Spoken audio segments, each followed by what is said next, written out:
नमस्कार, जय श्री राम, हर हर महादेव। आप सभी का स्वागत है आपके YouTube परिवार ओमकार ज्योतिष में। मेरा एलिमेंट क्या है, मैं किस एलिमेंट का हूँ, मैं किस तत्व का हूँ, अगर मैं इसको जान जाता हूँ तो मैं उस एक्सीलेंट को पा जाता हूँ जिससे मैं अपार धन संपदा और सुख को पा जाता हूँ। इंडियन नॉलेज सिस्टम जो भारतीय ज्ञान प्रणाली है, यह उसका अति गूढ़तम रहस्य है। अभी तक हमने जाना कि त्रिगुण संसार में हर जगह समाये हैं। जब आप इस लेंस से देखना शुरू करते हैं तो आपको एक फिल्टर मिलता है। यह इंडियन नॉलेज सिस्टम का एक लेंस है जिससे पता लगता है कि किसी भी विचार विशेष व्यक्ति के 3 गुण हैं। त्रिगुण में ये जगत समाया है। तंत्र में भी ये बात हमें दिखाई पड़ती है कि भगवती मुख्यतः 3 ही रूप में है। सतव यानी एयर यानी ज्ञान, तो माँ सरस्वती या माँ मातंगी, रजस यानी फायर यानी माँ कमला या माता महालक्ष्मी, और जो जल है वह रिफाइंड तमस है जो ऑरा बढ़ाता है, और वह है महाकाली। इन्हीं को ही सौम्य कोटि, सौम्य उग्र कोटि और उग्र कोटि की संज्ञा दी गई है।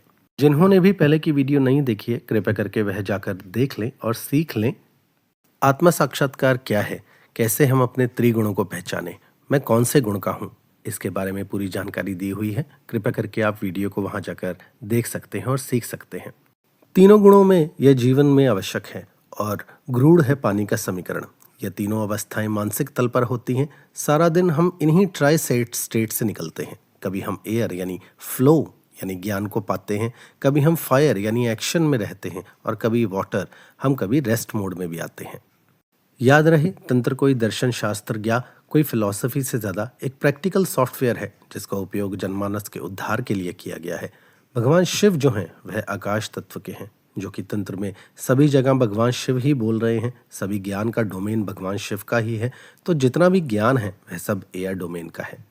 और माँ पार्वती अर्थात पर्वतों की पुत्री माँ आदिशक्ति के 2 रूपों की पूजा की जाती है, नवदुर्गा एवं 10 महाविद्याएं। घोर यानी अंधेरा और अघोर यानी स्पष्टता। तो जो अघोर संप्रदाय हैं उनमें भी जो क्लैरिटी है उसी को ही सुपर पावर कहा गया है।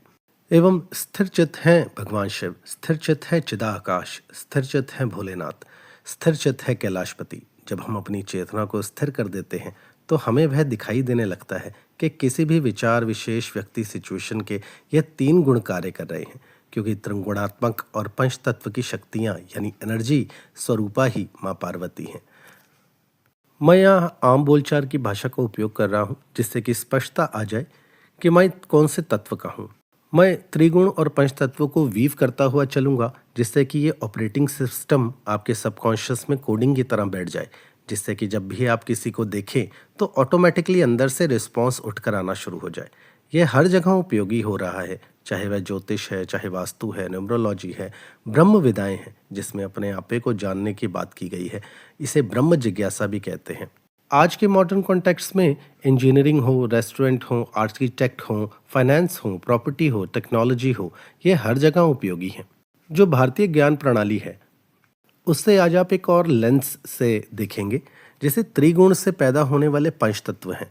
त्रिगुण मानसिक अवस्थाएं हैं, त्रिगुण से ही पैदा होते हैं ये पंच तत्व। त्रिगुण एक मानसिक अवस्थाएं हैं, और जब यह आपस में मिलती हैं, आपस में इनकी एनर्जी, इनकी ऊर्जा कंडेंस होती है और इनकी एनर्जी रूप लेने लगती है। जैसे 2 रंग या फिर 3 रंग मिलते हैं तो एक नया रंग का पैदा यानी वह निर्माण होता है।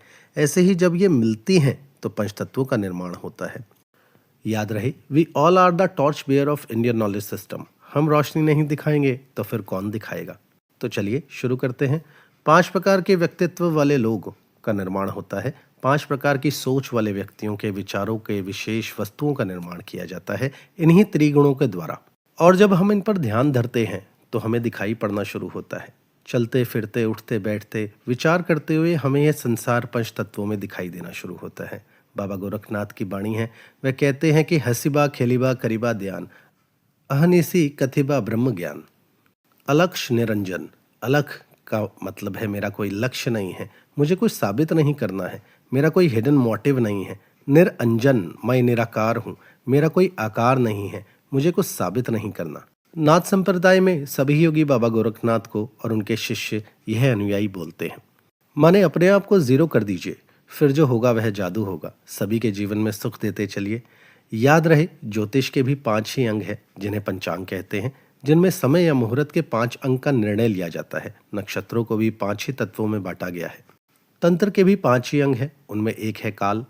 वास्तु में भी पंच तत्व की ही थ्योरी है। इस शरीर में भी 5 तत्व ही हैं। पंचकोशीय शरीर, 5 इंद्रियां हैं। सांख्य दर्शन में भी 5 अंग हैं। पूरी गीता में भगवान त्रिगुण और पंच तत्वों की ही बात बता रहे हैं। वह कहते हैं कि मुनियों में कपिल ऋषि में, तो यानी जो कपिल ऋषि हैं, he is on higher post. 5 element theory या 5 प्रकार के व्यक्तित्व वाले व्यक्ति, जिनको देखकर पता लग सकता है अभ्यास करने के द्वारा कि कौन सा व्यक्ति किस तत्व का है, किस एलिमेंट का है, और फिर अगर वह वही कार्य करता है जो उसके एलिमेंट से आ रहा है, उसी से वह जीवन में एक्सीलेंट कर जाता है।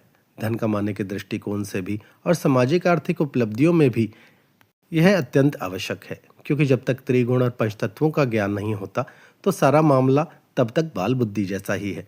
हम अनजाने में बस कर रहे हैं, परंतु कहीं पहुंच नहीं पा रहे।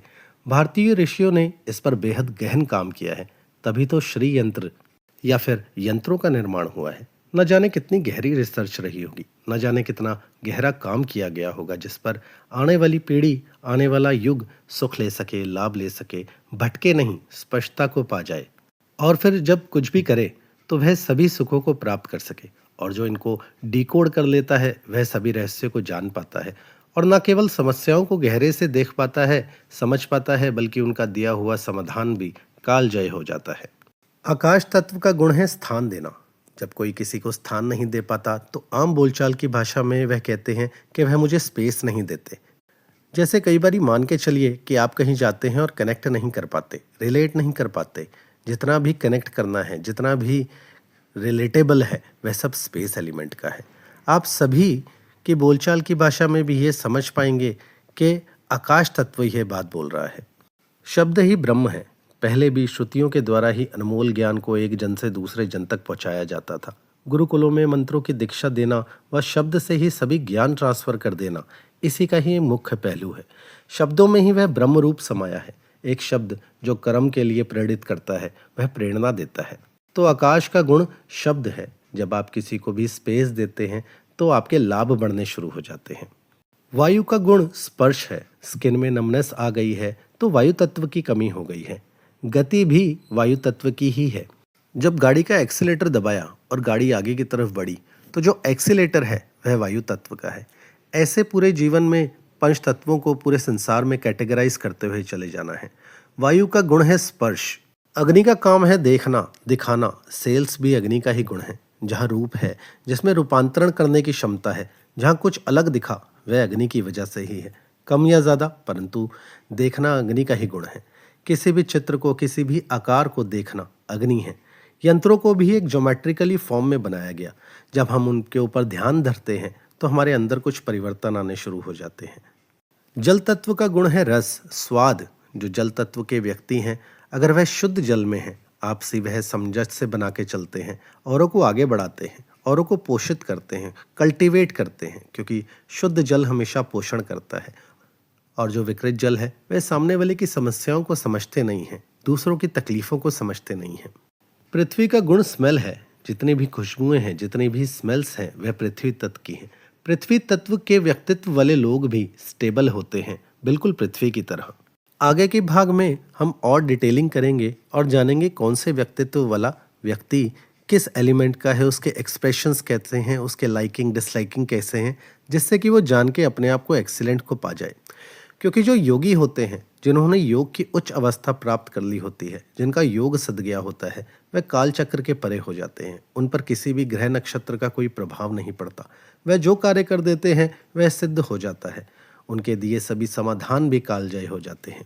यह है गूढ़तम रहस्य भारतीय ज्ञान प्रणाली का। आशा है आपको हमारी ये वीडियो पसंद आई होगी। कृपया करके लाइक कीजिए, शेयर कीजिए, जिससे कि ये सनातन की विद्या सभी पीढ़ी तक आगे तक जा सके और सभी इसका लाभ ले सके। अगर आपका कोई सवाल रहे तो हमसे यहीं कमेंट बॉक्स में पूछ सकते हैं, या फिर हमारा टेलीग्राम ग्रुप भी ज्वाइन कर सकते हैं। उसका लिंक भी हम डिस्क्रिप्शन बॉक्स में दे रहे हैं। आप सभी का मंगल हो, ऐसी हमारी कामना है। जय श्री राम, हर हर महादेव।